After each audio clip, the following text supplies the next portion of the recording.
Hello everybody, it is Katie here from the Queen of Teen Fiction, and today I am here to talk about a certain book with you. A book that has emotionally ruined me. It killed me, and then resurrected me, only to kill me again, several times before the last page. And that book is The Raven King by Maggie Stiefvater.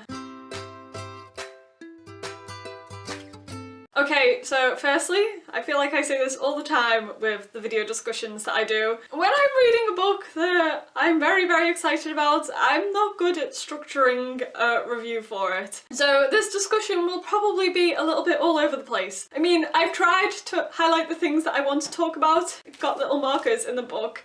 This is the first time that I have ever put page markers in a book before. And I've been book reviewing for 5 years now, and I've never done this to a book before because I've just never seen the need. But with this book, there were just so many quotes and moments that I utterly adored, and I knew that I'd have to go back and remember them so that I could talk about them. I wrote notes slightly as well as I was reading, but I didn't want to be writing too many notes as I was reading because I just wanted to focus on the book. But even with all that preparation, it still isn't going to be a structured discussion. I'm just gonna go and talk, yeah. Now, if you have read the other books in the series but haven't got round to reading The Raven King yet, I'm going to try and do like a really super short summary and give you the basics of my thoughts and feelings for this book. But anyway, this is the final book in the series, the fourth book. Gansey, Blue, Adam and Ronan are still searching for their Welsh king, and they're getting closer to finding him. At the end of the third book, Blue Lily, Lily Blue, a sleeper that wasn't supposed to be woken ends up being woken, and so now these characters have to deal with the fallout from that, as well as searching for their king. That third sleeper that is now awake is causing havoc to Cabe's water and everything connected to it. Our characters have to find a way to stop that. That's basically all I can say, really, as a summary for the book, without spoiling anything. What I will say, for those of you who haven't read the book yet, is that it does not disappoint as a final book in a series. I just completely adored it. Maggie's writing is just so beautiful and at times really poetic, and yeah, I love this book a lot. That's all you need to know, really. So I would like to jump straight in and talk all things spoilery because I have to talk about it. So if you haven't read the book, then I'm afraid we're gonna have to say goodbye. It was a very short visit, but I hope you enjoyed your time here. Go away, read the book, and then you can come back. Okay? Okay. Bye-bye. Bye. Hello again. So I am assuming that everyone here has read the book. If you haven't, then don't say I didn't warn you. You're about to be spoiled, and this is the book you do not want to be spoiled for. Where do I even begin? I don't know where to begin. Okay, let's start with the relationships in this book, shall we? I just love the relationships between the characters. The heart of this series has always been about the friendship between the Raven boys and Blue. Their friendship is just so strong and beautifully built. And whilst romance does become a part of the story, the main focus is more on the friendship than on the romantic side. Until we get to this book, when finally some of those slow burning romances actually develop. We'll talk about that in a minute. But yeah, the friendships in this series are what make it so great, and it was all the more evident in this book. The Raven King just shows how loyal they are to each other. They never really betray each other, and you can just see how much they care about each other. There is a chapter which I've probably highlighted and written notes about, so I'll probably talk about it more later. I think it's chapter 36, but it's a chapter where they all sit down in the barns together and talk openly and truthfully, and I really love that because it just shows how close their bond is and they trust each other. Also, the scene when Gansey finally comes clean to the others about his relationship with Blue. I love how he's just able to tell them finally. I love their friendship so much. It makes me so emotional. Okay, so the romantic relationships. There are two relationships really, but the first one I'm going to talk about is Pinch, Ronan Lynch and Adam Parrish. Oh my god, I love them so much. How do you even begin to talk about their relationship in this book? It's just, it's written so beautifully. I've never known a relationship developed quite like this one. And I'm so grateful to Maggie for writing it. I just really think their relationship is definitely an important one. And it's so subtle, the way it's been built up over these 4 books. Because I mean, you have Blue and Gansey, but I think from book 1 you kind of know that there's going to be some form of romantic relationship between them. Whereas with Adam and Ronan, it's a bit different. It's a bit more like, will they, won't they? By the end of The Dream Thieves, you know that Ronan has feelings for Adam when he says that Adam is his second secret. And then in the 3rd book, you can definitely see that Ronan feels something for Adam. But you never quite know that it's definitely going to happen. And so I love the way this relationship has just been built up so subtly. And then this book is just the gift that keeps on giving with regards to these 2 characters. A lot of the markers that I have in this book are probably Ronan and Adam related. Some of my favourite quotes in this book are from Ronan with regards to Adam. One of them being in chapter 18, when he says that his feelings for Adam were an oil spill. He'd let them overflow and now there wasn't a damn place in the ocean that wouldn't catch fire if he dropped a match. There are some truly beautiful metaphors and passages in this book, and I just... Maggie? But yeah, chapter 18 is a gift. And I love how there's more and more flirtation between them throughout this book as well. Like when they're walking through Cape's Water and Ronan's electronic music starts playing and they all think that it's Ronan's fault and it's actually Adam's, and they just share this kind of smile. And then when Ronan asks if Adam's working after school and Adam's like, with a dreamer. Just smooth, Adam, really smooth. You go through the first 3 of these books having just little quick moments between them, and then you get all this in this book, and I don't know how I survived. Yeah. So we've been waiting to see if these 2 would kiss throughout this series, and then in chapter 33, it finally happens. Chapter 33 is just such a beautiful chapter, because it's Ronan's birthday, and not only does he have his friends in the barns, he also has Declan and Matthew. He sends Adam off to look for foil, I think it is. And somehow they both end up in Ronan's childhood bedroom with Ronan's little toy car, and that's where he first kisses Adam.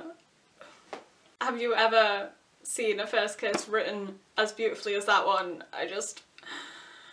Ronan kind of hides behind aggressiveness throughout this series. He kind of likes to put on a face of not caring. What I loved about this scene is you see him be vulnerable and more gentle, and I just really adored that. And then between these 2 you also get chapter 39, which was a blessing. It was an absolute blessing. Chapter 39 is like barely a page long, but Maggie manages to pack so much emotion into that one tiny little chapter.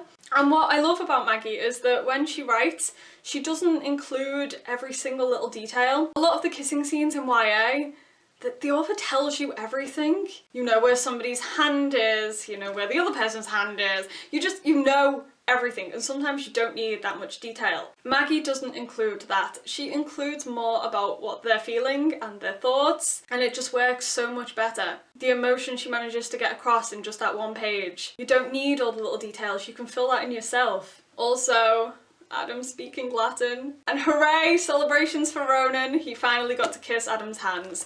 I'm just so happy for Ronan that he got to do that.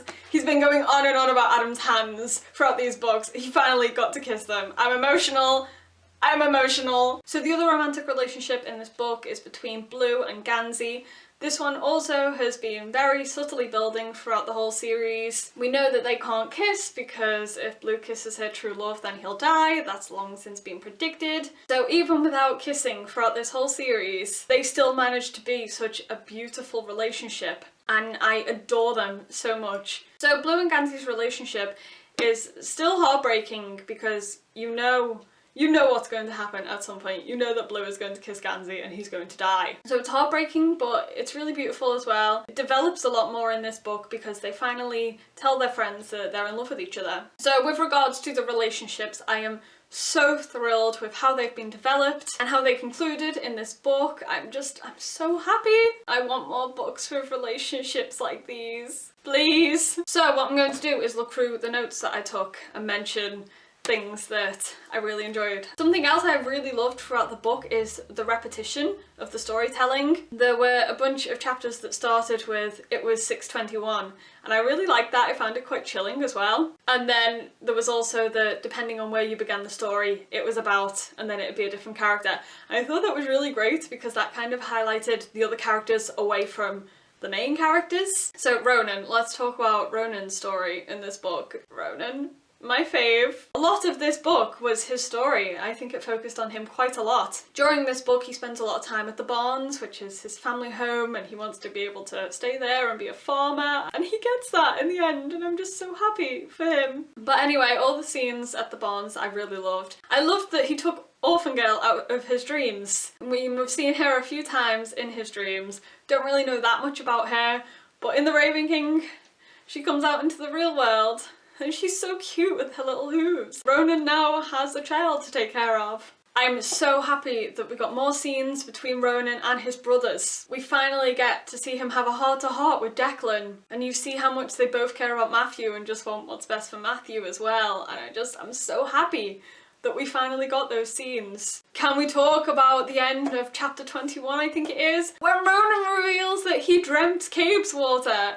Oh my god! So yeah, that was quite shocking. I had to put the book down because I was like, whoa, wait a second. And then when you think about it, it makes sense really. But I just didn't suspect it at all. Okay, shall we talk about Adam? My poor little Adam. I love Adam a lot. Obviously this third sleeper that wasn't supposed to be woke but has awoken is a demon, and it's trying to take down Cabeswater and everything involved with Cabeswater. Adam made that bargain to be Cabeswater's hands and eyes. Because the demon has started to infiltrate Cabeswater, it's affecting Adam as well. We have lots of really creepy scenes where he's not in control of his hands. Also that scene in the bathroom when his eyes are just going different directions.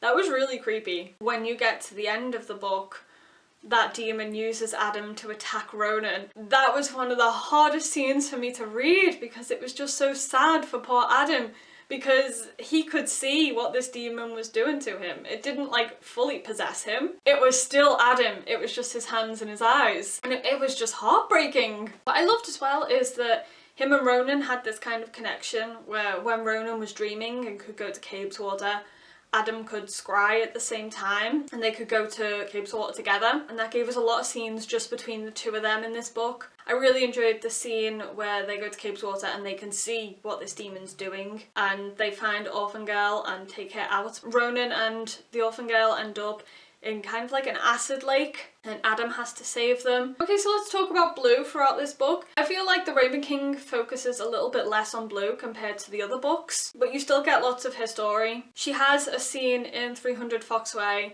with her mother and Calla and the others where they're all sitting in a bathroom and they have this kind of heart-to-heart and she ends up getting upset and Jimmy's comforting her.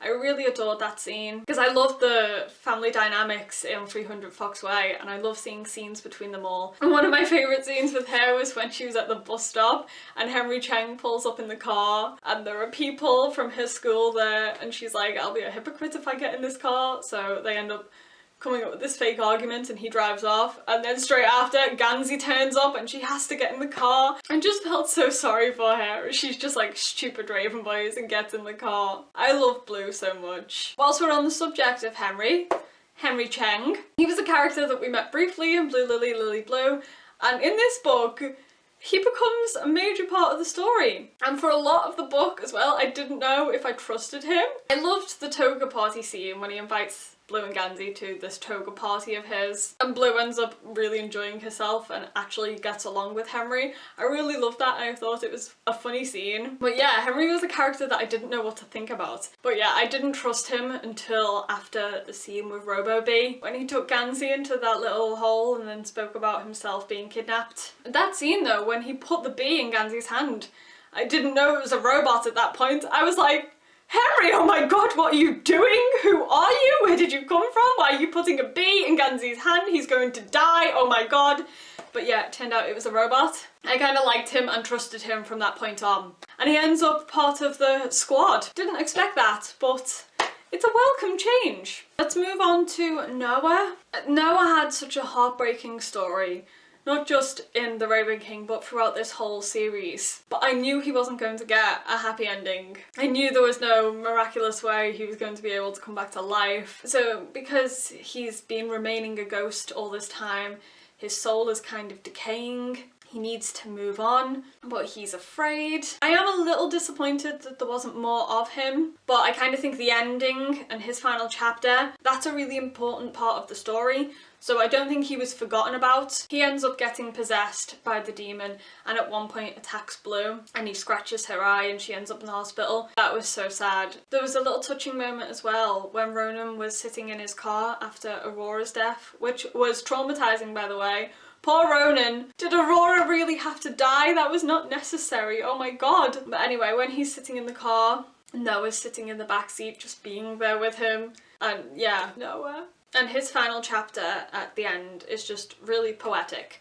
I'm specifically not talking about the end whilst talking about all the characters because I want to discuss the ending all together as one, because yeah, that was traumatic. Okay, so last character that I'm going to discuss on their own, Gansey. My poor little Gansey. I mean, you're told from the very start of the Raven Boys that Gansey is going to die. But you still remain in denial about the fact that Gansey is going to die. But yeah, he did die. And it was heartbreaking. So Gansey, ever since he was brought back to life on the ley line, has been in search of his Welsh king. Okay, so let me just clear something up.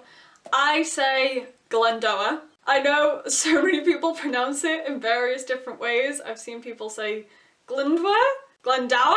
And I have no idea which one is right. Probably Glyndwr. I think that might be the more accurate way to say it, I don't know. But I always just say what I see. I see the word Glendower, so I say Glendower. If that's not how you pronounce it and it's annoying you to hear me say Glendower, I'm sorry. So anyway, Gansey has been searching for Glendower for all these years. All these books have focused partially on Gansey's search for Glendower, and in the end, Glendower doesn't even show his ass up. He is dead. They find his body and he's dead. There's no way he can come back to life. Part of me kind of predicted that that was going to happen, but it was still super frustrating. And sad for Gansey, like this has been his whole life for all these years, looking for this king, and he's dead. He's not even going to wake up. Poor Gansey. Gansey has some really great scenes throughout The Raven King. There is a scene with his sister Helen. It's quite late on in the book when he takes Blue and Henry to visit his family. And I really adored that scene because he comes close to tears in that scene, I think. Again, as I said earlier, the development of the relationship between him and Blue is just really great in this book. There is a scene that I really love with the Grey Man and Mora, when the Grey Man says that he's been thinking a lot about Adam and his band of merry men, and Mora's like, I thought it'd be more Gansey and his merry men. It's almost like breaking the fourth wall, kind of, discussing who the main character is in the series. I really love that because we all have different interpretations about who the main character is. Like, the people who market this book series, they seem to put Blue as the main protagonist. Personally, for me, the main character in this series is Ronan. Maybe not in the first book, but from the Dream Thieves onwards, I'd say it's more his story. Because he's the dreamer, a lot of this whole plot is to do with him. Although the books are kind of marketed on Gansey's search for Glendower, I'd say it's more about Ronan. So yeah, and I loved that little conversation between Grey Man and Mora. Yeah, so I'm going to stop talking about the characters individually now and talk about the ending of the book from around chapter 36 onwards. As I was saying before, chapter 36 is probably one of my favourites. When they all sit down and talk to each other, Ronan tells the others that he created Cabeswater, and then one of my favourite scenes is when Ronan and Blue go off to the kitchen and Gansey and Adam have a conversation, and Adam is asking Gansey what love is like and how he knew that he was in love with Blue. And you get this lovely description of Gansey saying how he knows he's in love with Blue. And then Adam tells him straight away that Ronan kissed him. I love it for so many reasons. One is because I love how Adam just tells Gansey straight away. The next reason that I love this scene is because Gansey's defense mode, he is warning Adam to not mess with Ronan at all, because deep down Ronan has a lot of vulnerability and their relationships wouldn't be something that he would take lightly. Also, when Gansey says what it is about Blue that makes him know that he's in love with her, is that he says that Blue makes him quiet. And then when you go ahead to chapter 42, and Adam wakes up at the barns after those kissing scenes with Ronan the night before, the book makes a point of saying that he was so still inside and that he woke up to perfect silence. And I just thought that was a really, really nice little reference to that.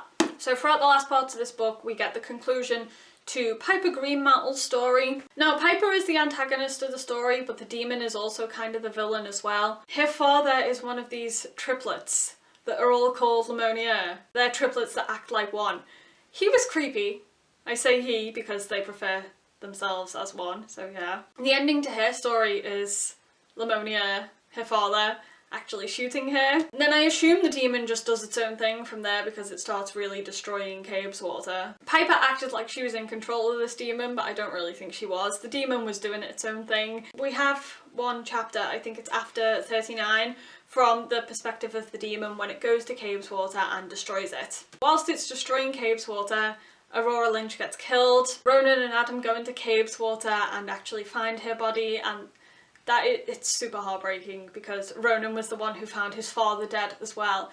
So I just felt utterly sorry for him. Those scenes when he's in the car and the others try to get through to him, it was so sad when Gansey goes out and tries to talk to him. And also Adam, when he realises that Ronan isn't going to come inside that night, that he's going to stay in the car waiting to go get Glendower whenever Gansey is ready. Adam goes and sleeps in the car because he doesn't want to leave a grieving Ronan. These two characters devastate me. So then you have the scene on the roof between Gansey and Gwenllian. He asks to be shown the way to Glendower, and suddenly all these ravens arrive, saying to make way for the Raven King, and he goes off in the car on his own. The pig breaks down, and miraculously Henry Cheng is there at the side of the road. So Gansey goes off with Henry, and they're taken to the place where Gansey died years beforehand, his childhood home. And this tunnel opens up and he ends up going in the tunnel on his own.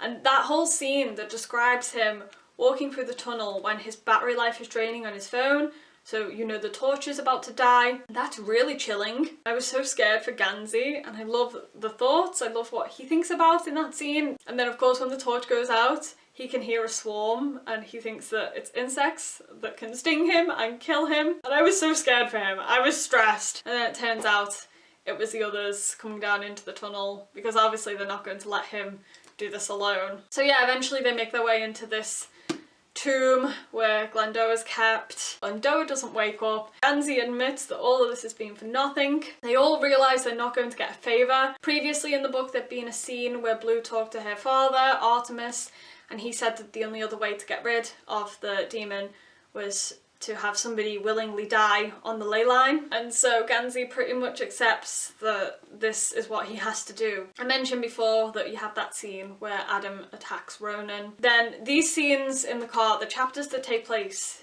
in the car towards the end, they ripped out my heart completely because the demon starts unmaking Ronan. So Ronan starts dying, and Adam's perspective of that is just horrible to read because he's blindfolded, his hands are bound, the demon's possessing him, so he can't do anything. But he can hear Ronan dying. Oh my god! I was in tears. I was in tears. I could not see the pages because Ronan, my fave, dying and Adam can't help him, and I just... So then you have this chapter where Adam scries, so then when he comes back into the car, he takes off the blindfold, and that chapter that ends with, he saw the end of the world. No! So then Gansey realises that it's now or never. If he's going to die on the ley line, he has to do it now in order to save Ronan, because it's long been prophesied that Blue will kiss her true love and kill him. He asks Blue to kiss him. I love that in this scene Blue just accepts what's happening. She doesn't try to persuade Gansey not to do it because they know it's the only way. She just says, I hate this. The boy that she loves is going to die, but she's not going to tell him not to. This is his choice, and she's going to respect that. So yeah, I love that, but it was so sad. So yeah, he ends up dying, and like I said, we knew that that was always going to happen. It was still heartbreaking as hell. So poor Gansey dies. Then I think it's Henry kind of that talks sense into them and says, you're supposed to be his magicians. Do something about this. And so they decide that Cabeswater might die to save Gansey. What you have is this chapter from the perspective of Cabeswater, which I really loved, where it's trying to understand humans. So I love that. Also, during these final few chapters as well, we get Noah's last chapter, which basically explains what has been happening to Noah throughout this series. He's been in basically a circle of time, just jumping in and out at different places. He's always known that Gansey was going to die. He's always known the events that were going to happen. And then at the end of his chapter, he slips away from time. And so it was beautifully written, but heartbreaking as well. So then, yeah, after all that, we finally get to the epilogue. Oh man, that epilogue. I mean, I'm surprised I even saw it through the tears. I loved the epilogue so much. Adam going back to his parents. I'm so proud of Adam for that whole scene. When he goes back and faces his father, he's graduated, he wants to ask his parents if there's any chance of them having a normal relationship before he goes off to college. I'm so happy he's going off to college and doing what he wants. Yes! And he's driving Ronan's car, and when his father says, driving around in your boyfriend's Beamer, and he doesn't deny it, so I'm assuming they're boyfriends. Now, they're happy, right? Yes, okay. So proud of Adam. So proud. Then you have Blue, Gansey and Henry. They're going off on a road trip. Ronan's graduation present to Blue is a Camaro without an engine. I mean, I was crying happy tears at this point because everything was so great. So then the final scene that you get in this series is Ronan's scene. He's in the barns, being the farmer that he's always wanted to be. Orphan Girl has a name now, she's called Opal, and Ronan looks after her at the barns, and he's happy. He's happy. Ronan is happy, so I'm happy. But that last paragraph when he's thinking about Cabeswater and what he'd do differently if he were to make it now. And then he goes on the roof and starts dreaming. Like, you can't leave me on that line. What's gonna happen there? Is he going to dream another Cabeswater? So that's what I really love about the ending of this book. Whilst it does wrap up the characters' storylines, you're still left with questions that you're wondering about. One being the Grey Man and his story. The Grey Man is a character that I've never been really sure whether I loved or didn't, but I liked his relationship with Maura, and I really want to know what happens to him, because he shoots Lemonier, so you never really find out what happens to him, whether he kills the other two Lemoniers and is able to come back to 300 Foxway. So I'm definitely left wondering about that. What's notably absent from the epilogue is a wrap-up of everybody else in 300 Foxway, of Maura, of Calla, of Gwenllian, because I think she's a really fascinating character and we don't really find out what happens to her. And also Artemis, and we see him a few times in The Raven King. First of all, his scenes are hilarious. When Gwenllian is trying to ask him about the demon, and he's like, nope, not today, not this century, too much shock, bye-bye, bye, bye. I am Artemis. That would be me in any stressful situation. Also, he's a tree. He's a tree. So Blue's kind of part tree. So what I want to know is, can Blue turn into a tree? Can she do what her father did? Morph into one with a tree? That's something I'd like to know more about. So yeah, we never know what happens to Artemis either. So I think that's all that I can think of to talk about right now. As always, there's probably more that I'm just forgetting about because I'm an emotional wreck. But if I've left anything out that you want to talk about, feel free to offload it in the comments. Did you love this book as much as I did?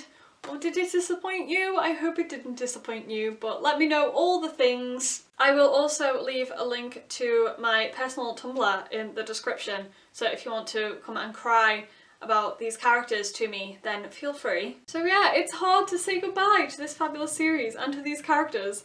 I miss Ronan Lynch so much already. I'm never going to be over Ronan Lynch. He's one of my all-time favourite characters. I miss him. I really miss him. If Maggie decides to write a spin-off series at any point in the future, even just Ronan and Opal's adventures on the barns, I will read it. So thank you guys so much for watching. I'm going to continue crying about these characters on Tumblr. I will see you next time. Bye!